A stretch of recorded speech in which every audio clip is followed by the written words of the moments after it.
FemNorthNet's Interviews with Northern Women Leaders. This is a recording of a conversation with Doris Sacrey, conducted in Labrador West in May 2013 with Patrina Beals. In this interview, Doris discusses her experiences as a Northern leader. Hi, Doris. Hi. Can you tell me about the work that you do, in the big picture work that you do? Oh, The many hats you wear, I guess. actually, you know what? Things have really changed for me since the initial interview. Currently, well, I do run two businesses, but I'm only on one volunteer board. I've downsized and stuck to it. Although just recently I thought, well, maybe I'll volunteer for such and such, but I'm kind of having that little battle in my head. But yeah, right now I run two businesses. This one for the insurance office and Curves for Women. Okay. And I am serving on behalf of the Women's Center Steering Committee on the new daycare committee, on the new board, and that's the only volunteer work that I'm doing right now. Wow. Good for you. Oh, I really took control of my life. So was there reasons that led to that? Was Health more so than anything, Okay. because I was like working 8-10 hour days. I'm still doing that, but working and then meetings practically every day of the week, and it got to be too much. Then I was sitting behind a desk all the time, gaining weight. A year and a half ago, Karen Olford and I bought Curves together, and then I started working out regularly. I started working there because it's fun, and I'm gearing to retirement, so. Oh, good for you. Yeah, so yeah, I figure another year. I'm actually found a young guy from Vancouver that I am selling my life business to, transitioning it off over a 2-year period. So I got 1 year almost done. Wow. Yeah. So, and he comes in from Vancouver like every month, and is taking over that aspect. And I'm trying to get Judy to take over the insurance office. I don't know if that'll happen, but I might just keep a hand in there to do a couple days a week here, and then a few days at Curves. Interesting. So, yeah. How did you come to be in this position, and what sorts of things influenced your decision to take on this work? So I guess when we talk about this work, it's talking about your work and all of the things that you do. All of the things that I do. I actually, back in, 1978, was one of the women who pushed my way into the mining industry.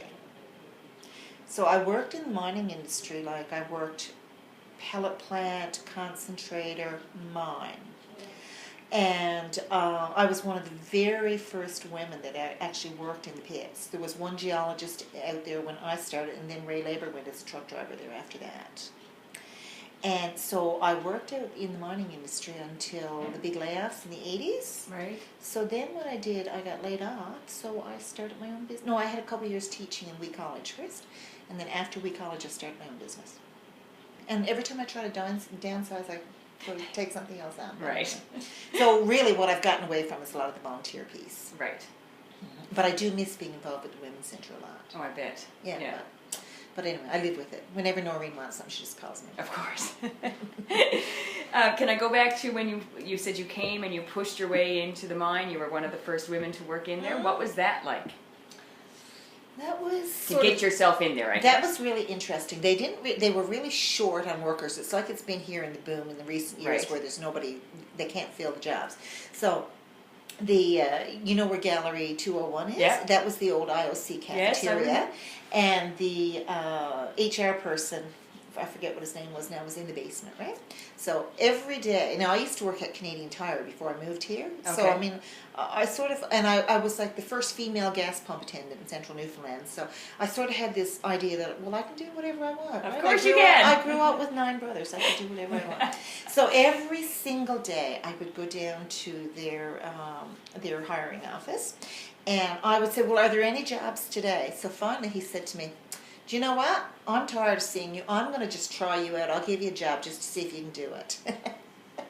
Good for you. So then I started, and but that was back in the day when they would, like I remember another person that started, and she was about your size, and they said, absolutely not, you're too small. Right. And she had to push it, and really push it, but then eventually it got so that it was, And then when I moved from being a union member, I went from union to staff to get a different job, and one that I, coveted. I'd still be working it if I'd stayed in the union. Well, I'd be retired now, I guess. But Right. I would never have gotten laid off, and I would have gotten called back, I should say. I had enough seniority Right. to go back.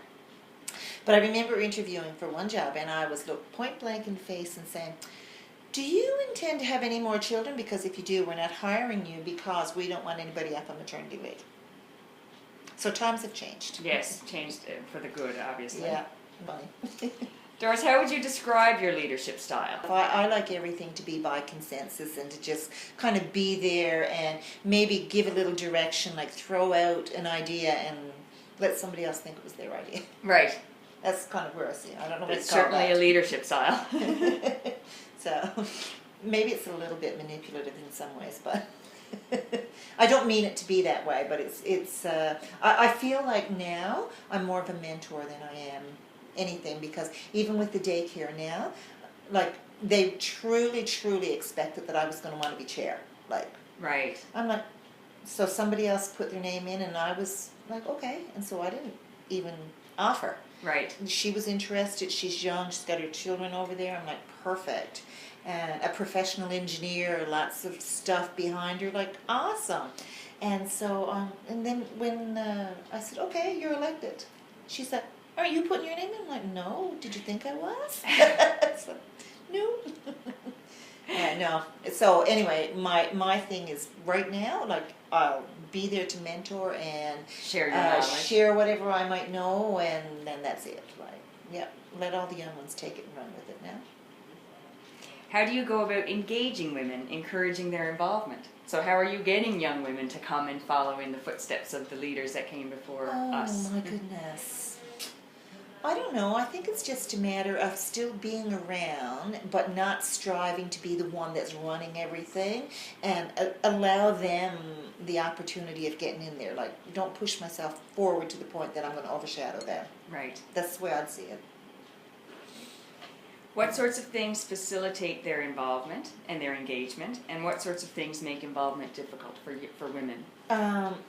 What I'm seeing now with the younger ones, especially the working women, is I'm used to being self-employed, so I have a totally flexible schedule, and I can go do my meetings at lunchtime or work with the Women's Center in an afternoon time, so everything for them has to be in the evenings. And it is totally... It's difficult because if you've worked all day and you've got children home and now you have to leave and go to a meeting that's going to last 2 or 3 hours. So that's I see the time as being the biggest issue for people. Right. And as I say, for myself over the years, it was really easy because I always had staff working for me. The last 20 years I've had Right. staff. I can just say I'm out of the office at a meeting. They don't know if it's work. They don't know if it's volunteer or whatever. Right? And being your own boss And gives you being that my own boss, flexibility. absolutely, yeah. Right. So that's the time, I guess, is the answer. Always for all the new people coming in. Right. Are there factors that you feel are specific to your community that contribute to women's participation? Specific to my community. I don't know that it's specific to here. I'm seeing now, like with so many young women and so many couples with families, and they have like more than one family because it's like, second marriages. There's children from this marriage, children from that, and then they're so overwhelmed with all of that, and they're trying to work everything together.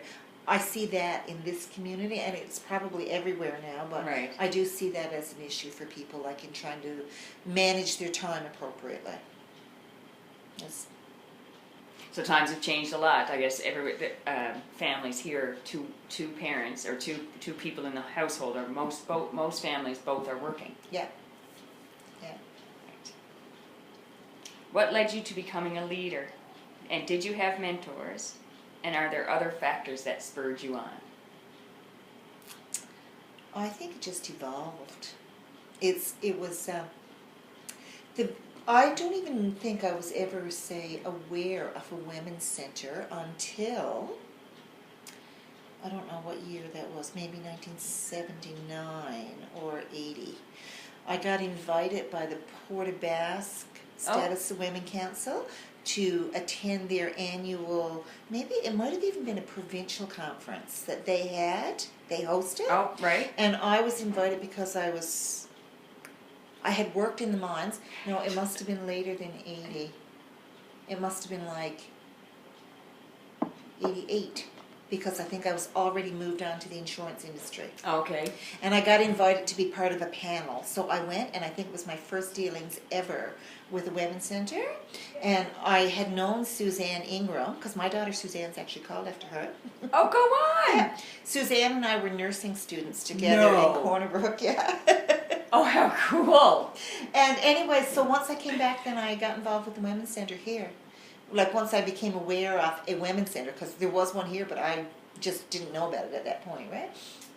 So I got involved, and it kind of evolved from there. Wow, so Suzanne from Port of Basque invited you out and got you connected to the Women's Center, now connected to Noreen. Well, yeah, That's back then it was cool. Francis Fry, yeah. Mm-hmm. Oh, that's interesting. Yeah. So that was about, I think it was 88. Okay. It would have been, because I know I was, which insurance company I was, so 88, so I probably got involved with the Women's Center about 88, 89, and off and on, like, has served as chair and different things on the board ever since, really, until I'm having another little break now. Right, yeah. a little break, yeah. I'll probably go back again at some point. I'll probably take Joan's place one day and be the old lady there. Right. Joan Stamp is still on the board? Joan is still on the board. That's fantastic. She is, I would say she's turned 85 or 86, her last birthday. And her birthday is right at International Women's Day, so, like, right in that, like, within a day or so of International Women's Day, because they always do, when we have our dinner, we always give her a birthday gift. Oh, that's awesome. And she's been on the board here since it started, without a break. Go on. She's like 36, 37 years on the board here. Oh, we should be interviewing her. Yeah. I think that's however long. I think we had our 35th anniversary a couple of years ago, and she's been on the board from day one. Wow. Mm-hmm. Wow. So I guess she's a mentor. I guess so. Yeah. Very interesting. Do you have suggestions for young women who are interested in becoming involved, taking a leadership role in their community? Oh, do I have suggestions? No, not really, because I think that everybody has to decide for themselves what their priorities are, and it seems to me that most people now, if they're working full-time and they have a family, then they tend to do their volunteer work with their children starting off. And if that's their priorities, then that has to be perfectly acceptable. And then as the children get older, so I think that you're always going to be, like, say, seeing more women in the type of involvement I've had. I think they're going to be, like, getting closer to 40 before they start getting in there. Right. Which is still young, Mm-hmm. now looking back. So, Right. yeah. Okay, last question. What would you like to do next as a leader to inspire or engage women? Answer honestly. Actually, I have a plan in my head. It's Oh. been in the back of my head for a couple of years of doing a retreat at Ashwanabe Huh? and inviting a bunch of young women, like, say, through the Women's Center. And I've talked about it with Noreen, but we just never get around to doing it.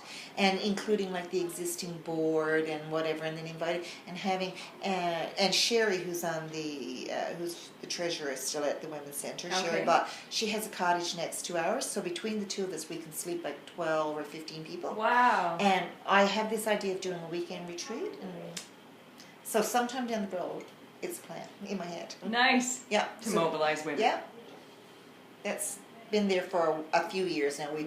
We every once in a while we touch on it, but we never get around to doing it. Right. But sometime before I'm completely retired, I'm doing it. Oh, good for you. Yeah. That takes a lot of planning, a lot of Yeah, it's energy. really with the two of us. Yeah. And we have another former board member who has another cabin down there that can sleep like 3 or 4 or a dozen or whatever. Right. So. Lots of floor space. Yeah, well, there's tons of floor space, but yeah.